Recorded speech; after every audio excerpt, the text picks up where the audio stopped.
Hello বন্ধুরা, cook with মৌহার চ্যানেলে সবাইকে স্বাগত জানাই। আজকে আমি বানাবো চিকেনের একটা নতুন রেসিপি, যার নাম চিকেন লখনৌ কারি। তাহলে চলো শুরু করি।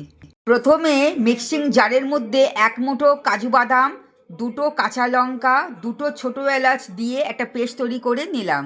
মাংসগুলোর মধ্যে এবার 1 চামচ আদা বাটা, 1 চামচ রসুন বাটা, একটা টমেটো পেস্ট, 100 গ্রাম টক দই,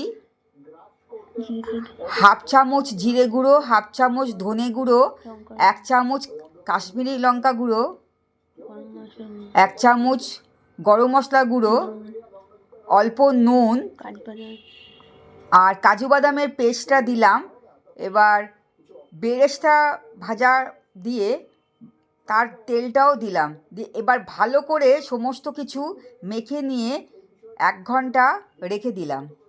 এবার কড়াইতে সমস্ত মাংস মাখাটা দিয়ে ভালো করে নেড়ে নিলাম।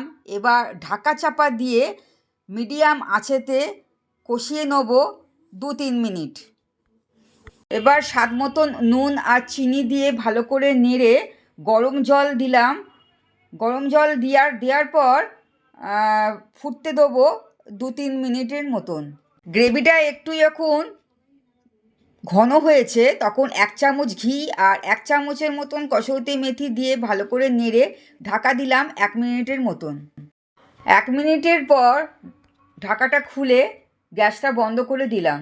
অপূর্ব স্বাদের এই চিকেনের রেসিপিটা তোমরা পোলাওয়ের সাথে ট্রাই করতে পারো। আমার এই রান্নাটা যদি তোমাদের ভালো লাগে তাহলে লাইক, শেয়ার, সাবস্ক্রাইব করতে ভুলো না। পরবর্তী রেসিপিতে আবার দেখা হবে। টাটা।